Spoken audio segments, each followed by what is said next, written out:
everybody, how's it going? It's the Daily Shooter, and today I've got a video that I've been wanting to make for a long time. What you're looking at here is a setup for the Sniper versus Sniper challenge.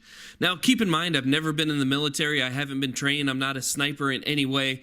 It's basically just a way to describe where this comes from. If you remember in some movie scenes like Saving Private Ryan, you have a sniper that's up in a bell tower, and he takes a shot at another sniper, and the shot goes right through that other sniper's scope and into his face. To me, that's like the most epic shot ever in a movie, and so I wanted to see if I could do that, if I could recreate that. So I have a target that's set up here with an old scope that I had, just an old throwaway Barska scope, and I have it set up on this sawhorse, and it's about 80 yards away. Given my current wind conditions, that's about what I limited myself to, and some colored water behind it. So I'm looking at about 15 to 20 mile an hour sustained winds with gusts up to 35. So I had to take some shots first just to make sure I knew where my hold was. And this is the range. This is where I'm going to be shooting at pretty much from now on. So you guys can actually get a look of my new shooting spot. But yeah, again, 80 yards, that's my target. It's 32 millimeters wide. I'm going to be using this setup right here with the Rudolph Optics 4-16 power scope. This 4-16 power scope has a really nice clear reticle, clear glass, and a really decent zoom to it. So this is what I want to use for the challenge in order to hit such a small target at the distance. I'm using 77 grain match ammo. I figure that 77 grains will help me out a little bit given the fact that it is so windy.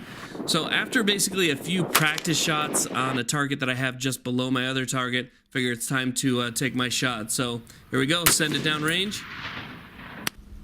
And wouldn't you know it, I completely missed. I shot right underneath the scope. I missed the objective altogether. So it went right underneath the scope. It actually took out the scope rings that I still had on there. So it took out the scope rings, went underneath and hit the bottle.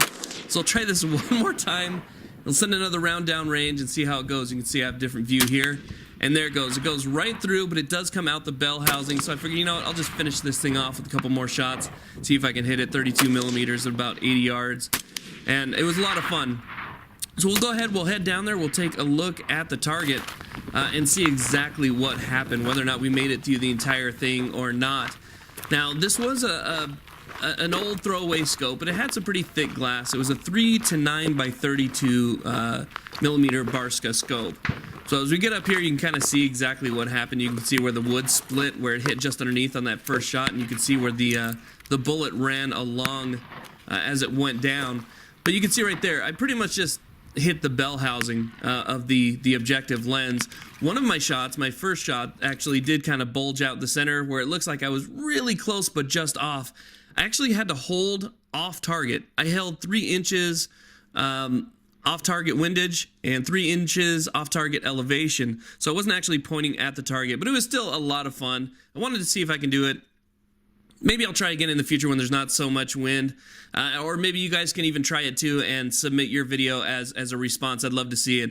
Either way, there it is, guys. I'll put any links that you might want for this scope or any of the accessories that you see in this video in the description box. But thank you all very much for watching. I appreciate it.